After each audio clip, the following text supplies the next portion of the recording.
buenas noches Javier Tello, Leo, Héctor Aguilar Camín. ¿Cómo estás? Y Leo. desde Nueva York, Jorge Castañeda. Jorge, muy buenas noches. Hola Leo, Héctor, Javier. ¿Qué pasó? Bueno, la semana pasada estuvimos analizando el éxito que ha tenido el presidente López Obrador en materia de popularidad, a qué se debe esta popularidad, y salió un subtema que dijimos, hombre, algún día tenemos que debatir este tema, y que es la falta de oposición. En ese sentido, López Obrador está en una especie de situación monopólica que le deja rentas monopólicas en materia de popularidad, porque pues, los partidos de oposición pues prácticamente han dejado de existir, se han convertido en marginal, al punto de que el principal partido de oposición en este momento, que es el PAN, acaba de cumplir 80 años y tuvo que regresar más bien a su convención a Vicente Fox, al expresidente Vicente Fox, quien se convirtió en la principal figura de este aniversario del PAN, siendo que Fox ya no es panista. En fin, ¿qué está pasando? ¿Dónde está la oposición? ¿Por qué no hay oposición? ¿Y cuáles son las implicaciones para López Obrador, que, como digo, se quedó con el monopolio de la comunicación política prácticamente en nuestro país? Jorge, ¿cómo la ves tú? ¿Cómo ves el regreso de tu ex jefe Vicente Fox a la palestra? Bueno, mira, a mí me da mucho gusto por él, porque sé que le encantan los reflectores y además es muy hábil, muy talentoso para atraerlos, y por lo tanto creo que pues él debe sentirse muy contento, debe estar muy contento, ya que el PAN no haya tenido otras figuras, pues sí me parece lamentable, pero pues digamos las otras dos, Felipe Calderón y Diego Fernández de Ceballos, pues difícilmente, o Ricardo Anaya si se quiere, pues difícilmente iban a caber en ese momento. Fox lo que hace simplemente es tratar, creo yo, de darle relieve a un acontecimiento, atrayendo los reflectores como siempre lo hace, sin necesariamente imprimirle mayor contenido que el de ser oposición. Ahora, lo que a mí me preocupa de todo este panorama es, en efecto, la falta de oposición por parte de los partidos, pero también por parte de otros sectores de la sociedad. Y digamos, solo menciono a tres para luego entrar en el detalle. Uno, el empresariado, que debiera ser parte, o parte del empresariado debiera ser parte de la oposición y no lo está haciendo. Dos, las organizaciones de la sociedad civil, que con muy pocas excepciones, Mexicanos contra la Corrupción y la Impunidad, por ejemplo, pero muy pocas otras, debieran también estar cumpliendo con ese papel y no lo están haciendo. Y tres, aunque ya sé que no hay que hablar de eso, pero en fin, de los medios masivos y no tan masivos de comunicación, que con la excepción de las columnas de algunos medios, no están tampoco cumpliendo con esa función. Entonces, el monopolio de López Obrador no es solo de la oposición en el Congreso, no es solo la falta de oposición partidista, sino de otros sectores de la sociedad también. Y eso creo que explica mucho dónde nos encontramos hoy en México. Y sin embargo, por cierto, López Obrador sí se queja, por lo menos en el tema de las ONGs y de los medios de comunicación, ¿no? De que sí hay hay los adversarios conservadores. No encontrarás en fin. nunca un hombre de poder que no se queje de que tiene poco poder, menos poder que el que necesita. Stalin se quejaba de eso. Eso va con... ¿Es una ley? Eso va con el tema de tener poder. Ahora, Oye, si Stalin se quejaba, imagínate. y a propósito del poder que tiene López Obrador, tú dices, se quedó con el monopolio de la comunicación política. No, bajo ningún concepto está en el monopolio de la comunicación política. ¿No? No.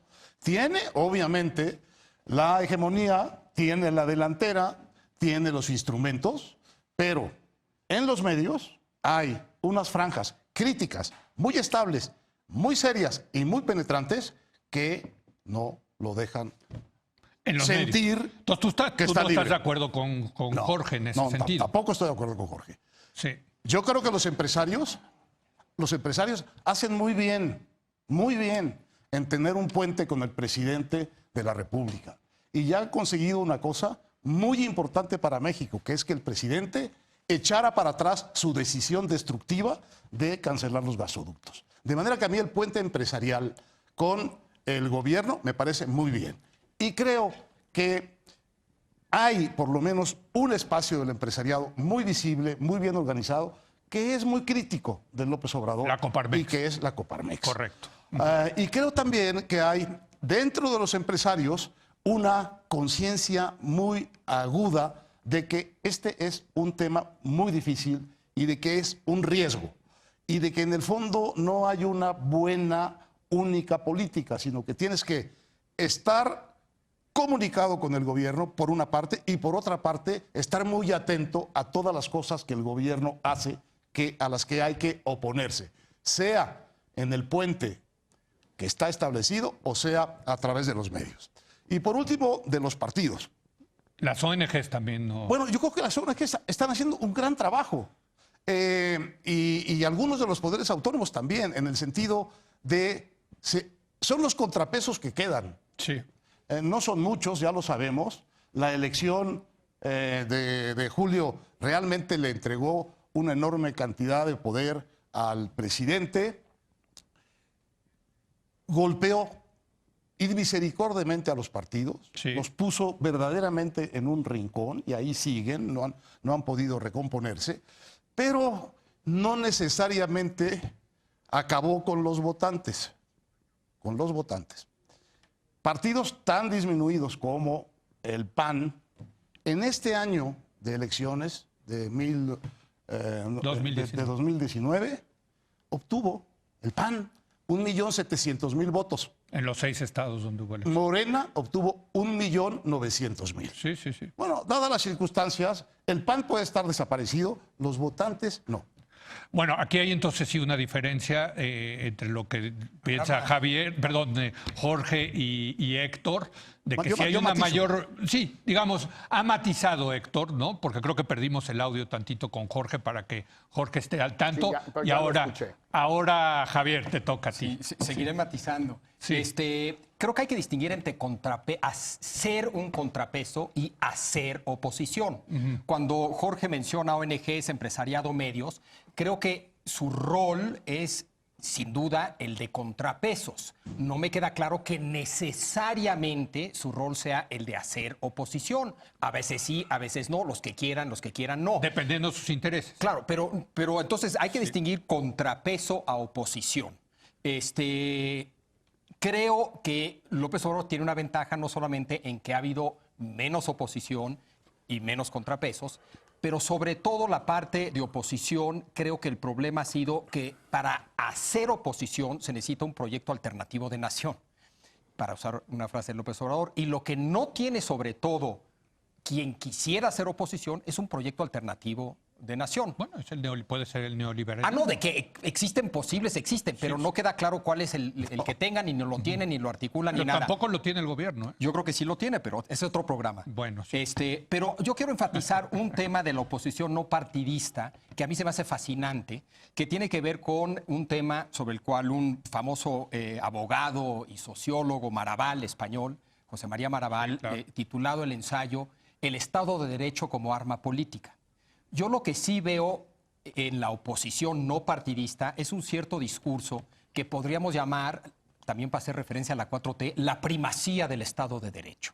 Han puesto en el centro de su discurso, con gran urgencia, el tema de la ley y del Estado de Derecho, y sí han empezado a estructurar un proyecto alternativo alrededor de la idea del Estado de Derecho.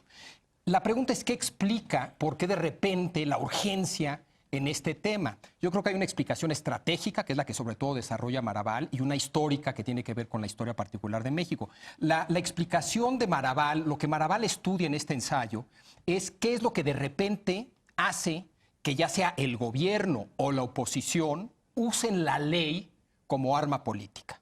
En este caso doy sus argumentos de por qué la oposición en ciertas circunstancias decide hacer de la ley un arma política. Dice que los contextos que incentivan a que la oposición utilice el discurso de la ley del Estado de Derecho como arma política es cuando hay un poder judicial lo suficientemente independiente. Primera variable. lo suficientemente independiente en términos relativos. Segundo, cuando hay bajas posibilidades de hacer un contrapeso a nivel electoral. O no hay elecciones próximas o no se ven bien tus probabilidades en las elecciones próximas. Y tercero, cuando hay una baja rendición de cuentas en el poder legislativo. Yo te diría que esas tres circunstancias más o menos aplican al caso mexicano. Y en ese sentido se activa la ley y el Estado de Derecho como un discurso político. Además, ¿De quién? Según Maraval. De Discurso- México. Pero el discurso político del gobierno o de la oposición. De los De la distintos oposición. actores, de los distintos De la actores. oposición. Muy importante eso, No, de la pues, oposición. Sí, también del gobierno, pero estamos hablando de la oposición. El gobierno también está usando la ley con fines políticos, pero estamos hablando nada más ahorita de la oposición. Está ocurriendo de ambos lados, Sí, sí, sí. cosa que a mí me preocupa. Ahora, Maraval dice, a veces este discurso lo encabeza la oposición partidista, a veces la sociedad civil organizada. Sí. Y dice, ¿cuándo lo encabeza la sociedad civil organizada? Cuando los partidos políticos están acalambrados, porque fueron derrotados, aplastados electoralmente, o se medio están coludiendo con el partido en el gobierno. Eso es exacto. El caso mexicano. Entonces yo veo ese discurso de oposición dentro de la sociedad civil mexicana, dentro de la élite de la sociedad civil mexicana, lo veo muy claramente y es un discurso interesante que uno puede estar de acuerdo o no estar de acuerdo. Y yo que creo además que tiene una explicación histórica que ya no entro a ella si quieren después. Y el ejemplo quizás más prístino, digamos, de esto es el colectivo No Más Derroche, Totalmente. con sus amparos para Totalmente. la construcción del aeropuerto de Santa Lucía, utilizando la ley. Totalmente. Le da la razón los jueces y el presidente dice eso es un sabotaje legal. Un sabotaje legal. Así dice el presidente. Ahora, está ¿no? ocurriendo en Estados Unidos, está ocurriendo en Sí, Inglaterra, claro. es decir, es algo, Maraval en su ensayo no habla de México, ni mucho menos, ¿no? Lo escribe esto hace mucho tiempo, ¿no? Es algo común en democracias. Jorge.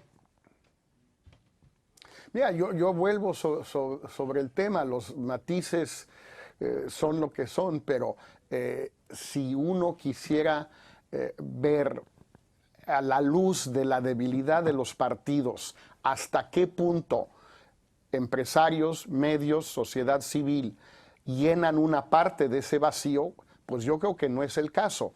La Coparmex es una excepción y es más que diría yo empresarios, son pequeñas y medianas empresas y profesionistas con un gran arraigo regional en México, con un dirigente ahora más echado para adelante que otras veces y muy bien echado para adelante, por cierto, Gustavo de Hoyos, pero no es el gran empresariado mexicano, no son las 30, 40, 50 grandes empresas o grandes magnates del país, que no es que los otros no cuenten, la Coparmex en muchos sentidos cuenta más, pero no puede más, porque, pues, entre otras cosas, no tiene los recursos que tienen los grandes. Ese es el tema en lo que se refiere al empresariado. Héctor dice que mejor que tengan el puente. Yo no veo por qué el puente es incompatible con la toma de posición pública. No. Si la razón es porque a López Obrador no le gusta, pues entonces estamos fregados. Yo no veo otra razón por la cual no pueda haber los dos discursos y las dos pistas o carriles simultáneamente, que hablen con López Obrador sobre los gasoductos, por un lado, y por el otro, que critiquen lo que tengan que criticar y apoyen las críticas o las oposiciones que quieran apoyar. Y yo sí tengo la impresión que esa parte no la están cumpliendo. En cuanto a la sociedad civil, creo que hay algunas organizaciones muy notables que, insisto, están cumpliendo con su papel, pero hay muchísimas más que no, en muchísimos temas que no. Y la razón es muy clara, o son dos. Uno, porque el gobierno ha desatado una ofensiva contra ellos, ofensiva retórica en las mañaneras, pero ofensiva también en cuanto a los recursos públicos que antes se les entregaban y ofensiva para tratar de convencer al empresariado de nuevo que financie solo bajo ciertas condiciones o que de plano no financie. Entonces, nada de esto es, digamos, automático o natural. Es la situación que estamos viviendo en comparación con lo que hemos visto a lo largo de los últimos 20 años, por tomar solo este periodo en México. Yo sí siento que el vacío opositor partidista es real, pero el otro también. Javier, tú, perdón, No, y ahorita sí, Héctor. estoy totalmente de acuerdo de que es real en ambos campos, en el partidista y en el no partidista, pero sí creo que esos matices son importantes porque hay elementos cualitativos muy relevantes. Yo destacaría el discurso del Estado de Derecho como un elemento cualitativo, por más que sea un pequeño sector, solo unas ONGs, solo unas cuantas voces, no es un tema menor. Pero al mismo tiempo yo no creo que sea meramente una explicación de coyuntura como sugiere, creo, Jorge ahorita. Es decir, la sociedad civil mexicana, la sociedad civil organizada mexicana es débil, históricamente ha sido muy débil. No es que era Totalmente potente, de acuerdo. poderosa, Sí, presente, totalmente. y ahorita Pero ha venía caído. creciendo, ¿no? Pero muy poco a poco. Sí, no, Si tú no. ves, y hay todo tipo de mediciones, Sí, sí, estoy de ONGs acuerdo. por Estoy de 100,000 acuerdo. habitantes. Estamos mal, olvídate, frente a Finlandia, estamos mal frente a Colombia, frente a Brasil, frente a... O sea, es una sociedad civil organizada muy débil, con una historia muy particular, Sí. con baja legitimidad, con bajo nivel de profesionalismo, etcétera, ¿Qué etcétera. tiene que ver con este individualismo del cual hemos hablado? Jorge ha escrito al respecto. Tiene que ver con un chorro de cosas, Sí, con sí. una historia corporatista, Sí. tiene que ver con un chorro Sí, de sí, cosas. Lo mismo con nuestros medios de comunicación, y yo te diría que también parte de la explicación de la relación del gran empresariado con el poder es que también históricamente han tenido También. una cierta relación que no hace fácil que de la noche a la mañana tomen la distancia que podría tener el gran empresariado en otros países con otras historias. Entonces, creo que también aquí hay una variable histórica de evolución de los últimos 30, 40, 50 años que no es irrelevante, ¿no? Héctor.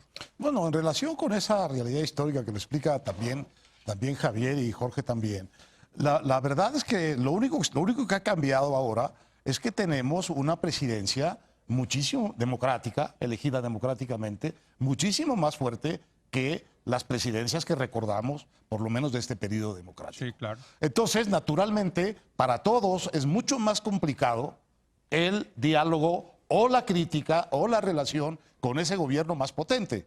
Es mucho más complicado para los empresarios, es mucho más complicado para la sociedad civil, es mucho más complicado para los medios. Y sin embargo, precisamente por eso, que haya esos espacios de crítica, de contención, del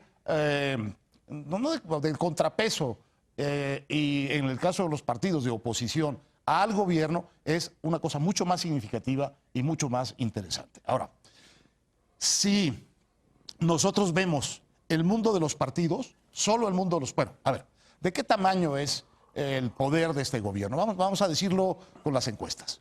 ¿En qué quieres que esté el presidente López Obrador? ¿70? Bueno, Oráculos bueno, dice 70. hay un 30% de la sociedad que no está de acuerdo. Sí.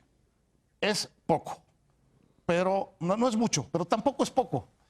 Y ese 30% está atento a todo lo que, aunque sea de una manera, digamos, complicada y difícil, está resistiendo o criticando a ese gobierno.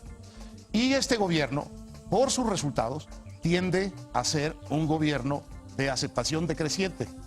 Lo es, de hecho. Sí. Tiene aceptación minoritaria en la expectativa que tiene la gente sobre cuestiones fundamentales que este gobierno ha dicho que va a hacer. Por ejemplo, la expectativa de la gente sobre que va a reducir la violencia, según una encuesta de Roy Campos, es de 17%. De 17%.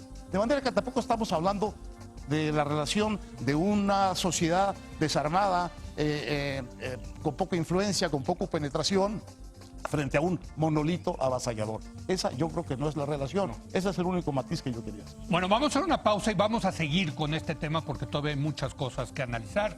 Regresamos en un momento más.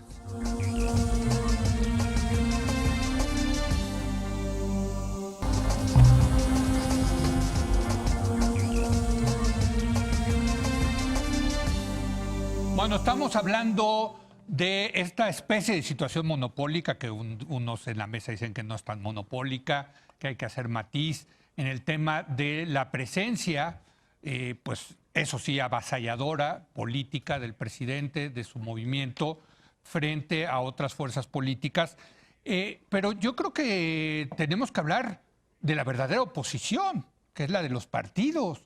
O sea, finalmente aquí hablamos de los empresarios, de las ONGs y de los medios. Ni los empresarios, ni las ONGs, ni los medios en ningún país van a sustituir a los partidos, Javier. Totalmente. No, o sea, finalmente aquí el problema, y ahí sí hay una situación cuasimonopólica de López Obrador. Bueno, yo te diría que antecede a López Obrador. Sí. Es decir, hace unos años me acuerdo que en esta mesa hablábamos de la fragmentación del sistema de partidos mexicano. Correcto. Y no, es que se estaba cayendo a pedazos. Y pensamos que los pedazos eran fragmentos, pero no, estaba cayendo a pedazos desde antes de López Obrador. Era una doble crisis de los partidos y el sistema de partidos y una crisis de representación política. Ambas se fueron dando a lo largo de los años y parte de lo que explica el triunfo de López Obrador es la crisis del sistema de partidos y crisis de representación. Entonces, esto viene pasando durante un buen rato. Tiene que ver con problemas de corrupción dentro de los partidos y en el aparato electoral, tiene que ver con una visión elitista, la famosa partidocracia y el control de una pequeña élite de los partidos de todo, tiene que ver con una insensibilidad de la élite política respecto a los problemas que enfrentaba la gente, tiene que ver con una creciente brecha entre ciudadanos y esa élite política, tiene que ver, corrupción, por eso ahí empecé con corrupción, tiene que ver con, por otro lado, una élite tecnocrática, fría, distante, tal vez con soluciones, pero con soluciones que no conectan con la gente, tiene que ver con un chorro de cosas. Esa crisis de los partidos y del sistema de representación se viene dando a lo largo de los años. Y sin embargo, como dice Héctor, sigue habiendo un electorado de oposición. Bueno. Naturalmente de oposición al gobierno actual. A ver. ¿No? Por O sea, decirlo- que debería de por decirlo- alguien poder canalizar ese Por decirlo muy voto rápidamente, opositor. a López Obrador Sí. está muy difícil ganarle una elección. Sí, A Morena no, con todo respeto. sí. Y la siguiente elección no es de López Obrador contra un candidato con un proyecto nacional alternativo de nación. Salvo Es que un- pongan el, no, es una lo del elección, mandato. es ¿no? una Lo elección la de revocación del 12 mandato. gubernaturas Sí, y 15. 500 distritos. Es una elección local. Yo, francamente, no veo por qué le vamos a conceder a Morena, que tiene la posición dominante que tiene el presidente López Obrador. No es así.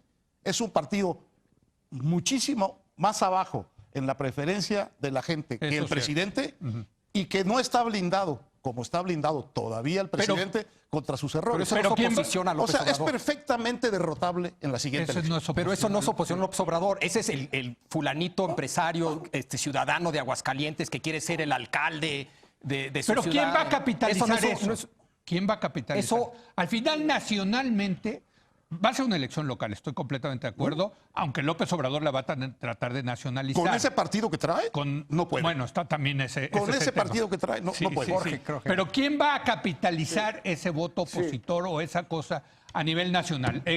Jorge. Bueno, para empezar, no hay vacío. O sea, de Muy los buena, 100 votantes que habrán el 21, pues no van a votar todos por Morena. Aunque no hayan, aunque los partidos, los otros partidos en la boleta sean una porquería, pues va a haber gente que vote por ellos, como decía Héctor al principio, es absolutamente cierto. Los votantes ahí están, los partidos localmente tienen su presencia y no hay ninguna razón para suponer que llegue Morena al 21 en una condición así de gran ventaja. El propio López Obrador, creo, el gobierno tampoco llegará con gran ventaja, pero esa brecha entre Morena y López Obrador que mencionaba Héctor, en todo caso se va a ensanchar de Claro. aquí al 21. Los votantes ahí están y van a salir a votar, muchos o pocos, pero no, eso de que los partidos no existen hasta que hay una elección. Y cuando hay una elección, existen. Si lo hicieran mejor los partidos hoy, en el Congreso, en la Cámara y en el Senado, pues sí, en efecto, les iría mejor. Yo todavía tengo la esperanza que poco a poco los esfuerzos múltiples que se están realizando dentro del PRD, dentro del PAN, sobre todo y en el PRI en menor medida, que esos esfuerzos desemboquen en algún tipo Y en de Movimiento unidad Ciudadano, de ¿no? facto o más formalizada. El Movimiento Ciudadano, pero digamos más compartido, más por eso. esquizofrénico. Por eso, más interesante. Pero me llama la atención que estés diciendo que el PRI y el PRD, los esfuerzos del PRI y el PRD, perdón, Jorge, el PRD y el PRI en la práctica ya están orbitando alrededor de un señor que se llama Andrés Manuel López Obrador y Morena. Esa es la realidad. Yo creo que en el caso del PRD, hasta donde entiendo, hay un esfuerzo en curso en el que yo no he podido participar, pero sí lo conozco, de ir reubicándose. No sé muy bien hacia dónde, pero no creo que sea hacia López Obrador. Hay gente que abandona el PRD y se va con López Obrador, sí, pues, pero lo que queda ver, de registro es eso. Quedan En los el caso chuchos. del PRI, pues hay una gran... Jorge, quedan Exacto, los que chuchos. son los dueños del Sí, papelito, pero, son los dueños del membrete. Marginal, Pues sí, ¿no? sí, pues es mucho. no sé. Pues no es marginal. El membrete vale muchísimo, vale muchísimo. Y en el caso del PRI, pues hay una división, en efecto, entre los que se quieren ir hacia López Obrador, pero muchos otros que al contrario están buscando cómo darle una identidad opositora seria al PRI que no ha tenido, y que parte por no tenerla, pues le ha ido como le fue en las elecciones pasadas. Y en el PAN, donde va a ser más difícil, creo yo, porque finalmente es el partido mayoritario, el más grande, y el que va a decir, aquí mando yo. Y si vuelve a decir el PAN, aquí mando yo, como lo hizo en el 18, pues los otros, a ver a dónde se van, pero no van a aceptar esas imposiciones del PAN, por muy legítimas que puedan parecer a la luz de la correlación de fuerzas. Javier. Yo insisto que para mí, al hablar de oposición, necesitamos más que votos. Los votos son necesarios, más no suficientes. Se necesita... ¿Votos en el Congreso estás hablando o votos de en una votación? elección, votos en el que se traducen después a votos en un Congreso, local o nacional. Lo que se necesita es una alternativa. Y se necesita una alternativa a nivel nacional. Lo vimos claramente para sacarnos un poco del ambiente apasionado que es México, siendo mexicanos. Hablemos de Estados Unidos como paralelo. Lo que logra Trump es poner a la oposición en crisis con la derrota de Hillary Clinton, ¿no? Eso es lo que logró López Obrador. O sea, no hay alternativa. Habrá votantes, pero no hay una alternativa a nivel nacional a la 4T. No es que no pueda haber. Claro que puede haber, y ahorita nos sentamos y podemos diseñar 15 alternativas, pero no ha sido articulada y comunicada por nadie. Estoy de acuerdo, ¿no? eso estoy de acuerdo. Tienen que sacar el PAN, que podría ser el que articule, tiene que sacar a Vicente Fox. Como... Yo creo que, Lo yo que- creo que Javier ha dado el primer paso hacia eso. ¿De qué? El punto de la legalidad y del Estado de Derecho, vis a vis el camino que trae legislativamente hablando la 4T, que es un camino muy preocupante y ese sí muy avasallador, con las leyes de extensión de dominio, que son atentatorias contra la propiedad de una manera que yo no había visto en mucho tiempo, la criminalización de cosas que luego te permiten aplicar, es decir, esa concentración de poderes discrecionales en un gobierno que puede usarlos, no digo que los vaya a usar, que los pueda usar, me parece a mí que sería una causa suficiente para nuclear una oposición a la 4T. Si esa va a ser el camino legal de López Obrador, darle al gobierno poderes legales, Sí, claro. poderes legales con los cuales avasallar a su sociedad, sería un principio más que suficiente de un proyecto alternativo. Por cierto, recomiendo mucho la lectura del artículo de Luis Rubio ayer en Reforma, Bueno, que habla está. exactamente de eso, ¿no? Yo creo que es insuficiente. ¿Por qué? Porque el discurso de la ley, históricamente por lo menos, ha sido un discurso elitista. La preocupación de la ley del Estado de Derecho ha sido un discurso de la élite a lo largo de los últimos 300, 400 años, que le preocupan dos cosas. Hay dos amenazas. Uno, el Estado, ya sea una monarquía abuso, absoluta el abuso. o una burocracia centralizada, poderosa. Hay que defenderse en contra de ese Estado, de esa burocracia centralizada. ¿Con qué? Con la ley. Y después con el surgimiento de la democracia para defenderse de la mayoría. Es decir, el discurso de Estado de Derecho y de la ley ha sido el discurso elitista por excelencia.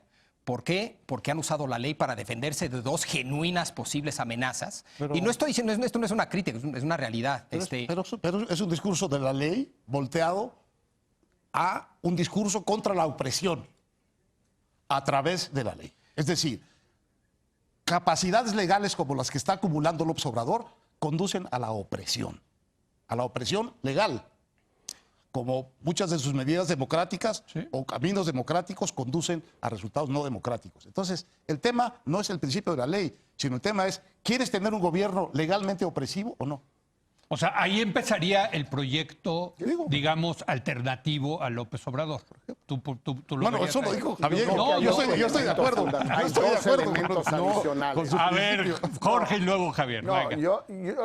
Digo, hay dos elementos adicionales que están a la vista de todos. ¿Cómo se arman? No sé. Uno es la seguridad o la violencia, Totalmente. que sigue creciendo, que sigue agobiando a cada vez más gente en nuevas partes, nuevas regiones del país, empezando por la capital, y que no solo no mejora, sino que está empeorando, y donde hay una muy clara posibilidad de identificar al gobierno con esos aumentos de la violencia, en primer lugar. Y la segunda, que es, yo creo, a la larga más importante, que es el no crecimiento económico. Sí. Digamos, la absoluta ausencia de crecimiento que va a ser el caso en el 19, en el 20 y probablemente parte del 21 también. Esto ya está más o menos en las cifras que vienen.